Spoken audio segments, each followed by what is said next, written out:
Hello, friends. Welcome to Kashmir Civil Services Academy. My name is Rauf Rahman, and today we will be doing the newspaper analysis of 20th March. सो इससे पहले हमने जो पहला lecture है वो 17th मार्च का लाया था, तो आज हम 20th मार्च जो है उसकी न्यूज़ एनालिसिस करेंगे। ठीक है, तो हमारी एकेडमी का ये ऑनलाइन इनिशिएटिव है, ताकि जो स्टूडेंट्स हैं उनको हेल्प मिल जाए for different exams like JKPSC, JKSSB and SSC also. तो ऑफलाइन में हमारे क्लासेस 2015 से चल रही है, एंड हमारा इंस्टीट्यूट जो है it is located in Anantnag near Ajwa bakers. So these are our various online handles where you can reach us। तो इसके बगैर हमारी एकेडमी पे आपको क्या मिलेगा? Daily classes, mock tests, structured courses and mentorship from the KAS officers. Now this is the 20th March newspaper. तो आज हम पहले देखेंगे इसमें जो इम्पोर्टेंट आर्टिकल्स हैं उनकी न्यूज़ एनालिसिस करेंगे। ठीक है,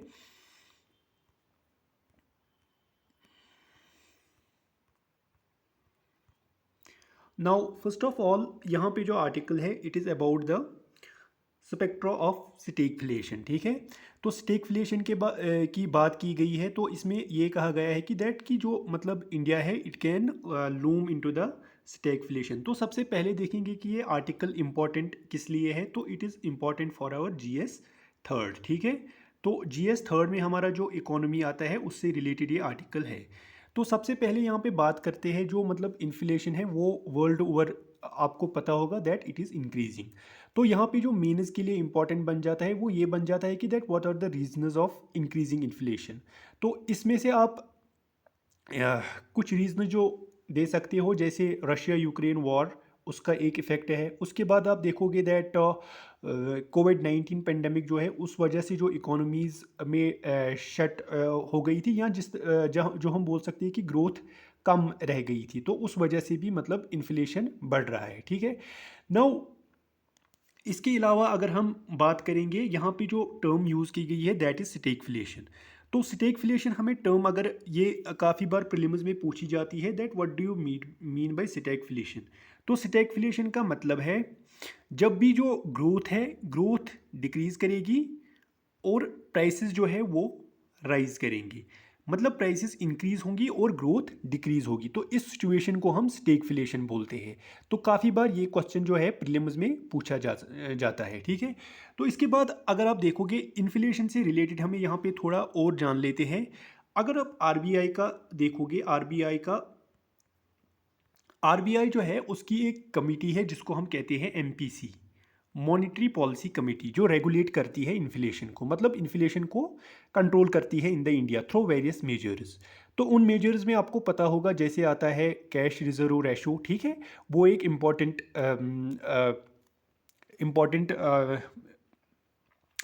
प्रिंसिपल है या टूल है RBI का, जो वो यूज़ करते हैं to control inflation. And beside is that आपको पता होगा कुछ इंपॉर्टेंट टूल्स जैसे हम रेपो रेट बोलते हैं वो यूज़ करती है RBI। ठीक है, तो मान लीजिए जैसे एक कंसेप्ट हम कहते हैं about the repo rate.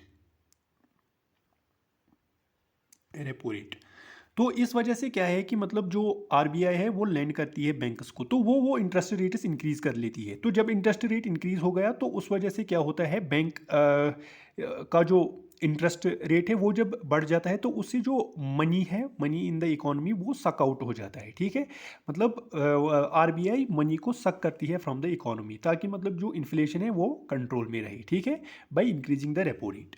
Now similarly यहाँ पे दूसरी टर्म हम यूज़ कर सकते हैं इन्फ्लेशन को और थोड़ा डिटेल में जान लेते हैं। जैसे आपको पता होगा कि मतलब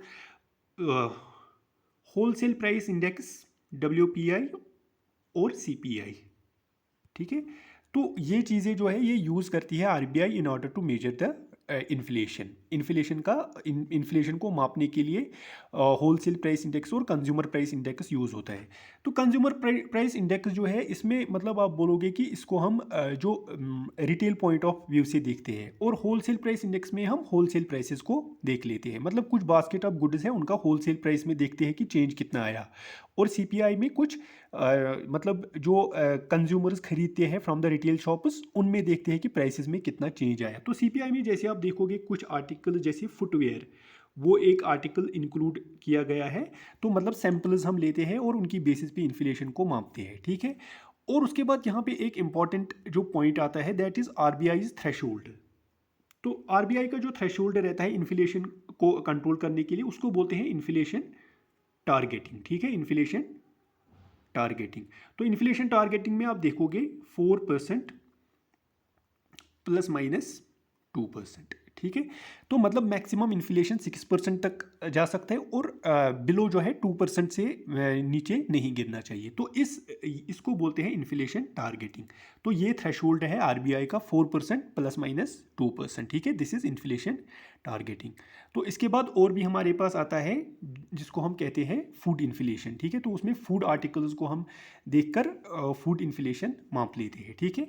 इसके बाद आप देखोगे इन्फ्लेशन में सीपीआई जो है और फिर बाइफरकेट होता है, कुछ क्लासिफिकेशंस उसकी निकलती है, जैसे सीपीआई फॉर एग्रीकल्चरल लेबरर्स या सीपीआई फॉर इंडस्ट्रियल वर्कर्स, ठीक है। तो उसके बाद यहाँ पे बात की गई है, अगर हम दूसरा आर्टिकल देखें, slow steps to India China border tranquility. तो आपको पता होगा रिसेंटली जो इंडिया और चाइना है,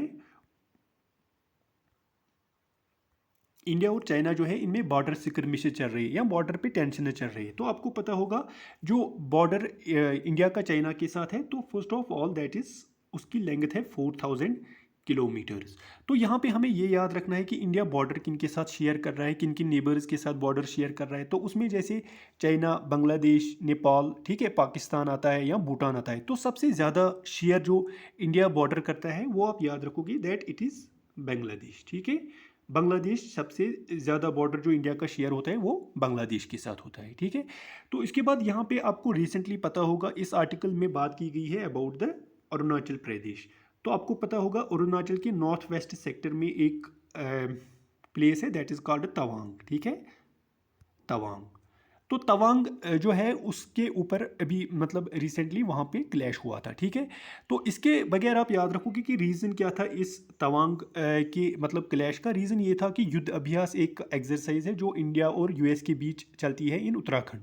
तो उसको मतलब उसके बिना पे वो रीज़न बना था for this clash in Tawang sector.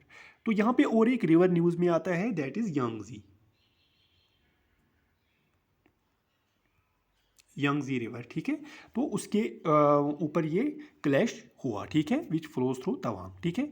Now उसके बाद अगर हम यहाँ पे इस आर्टिकल को थोड़ा मेंस पॉइंट ऑफ व्यू से, और प्रीलिम्स के लिए अब इंपॉर्टेंट क्या बन जाता है और मेंस के लिए इंपॉर्टेंट क्या बन जाता है। तो मेंस के लिए आपको इंपॉर्टेंट आप याद रखोगे ये आर्टिकल जो है GS2 इंटरनेशनल रिलेशंस IR से रिलेटेड है। तो IR के लिए ये इंपॉर्टेंट हो जाता है।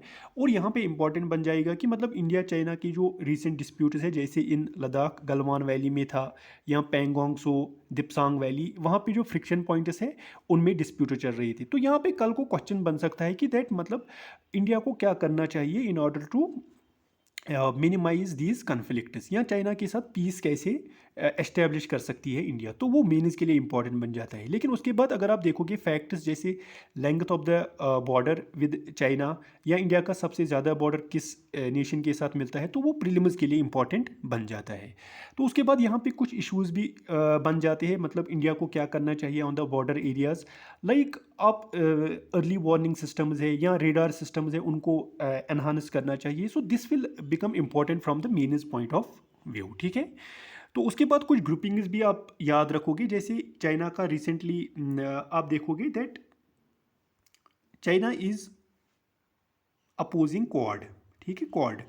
तो क्वाड आपको पता होगी, क्वाड्रिलेटरल डायलॉग जिसको हम कहते हैं। तो ये एक ग्रुपिंग है 4 नेशंस की, जिसमें इंडिया, यूएस, जापान और ऑस्ट्रेलिया आता है। तो उसमें चाइना को कंसर्न है दैट कि ये एक टाइप का मिलिट्री अलायंस है एशिया में। तो क्वाड के ऑब्जेक्टिव्स आपको पता होगी, मतलब डेवलपमेंट है, बाकी है जैसे मतलब तो साउथ चाइना सी में जो है मतलब चाइना का जो इन्फ्लुएंस है उसको रोकना, ठीक है। तो ये यहाँ पे इंपॉर्टेंट बन जाता है। तो दूसरा आप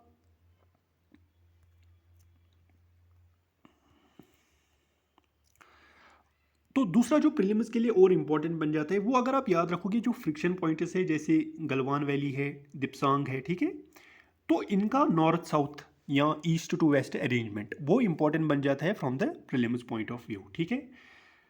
नो यहाँ पे बात की गई है playing with the fire about the solid waste management, तो ये आप याद रखोगे दैट यहाँ पे एक यहाँ पे बात की गई है सॉलिड वेस्ट मैनेजमेंट की, और ये इंपॉर्टेंट बन जाता है आपके लिए फ्रॉम द फॉर एनवायरनमेंट, ठीक है। तो ज़्यादा कुछ इसमें इंपॉर्टेंट नहीं है। Now we will move on to the next article.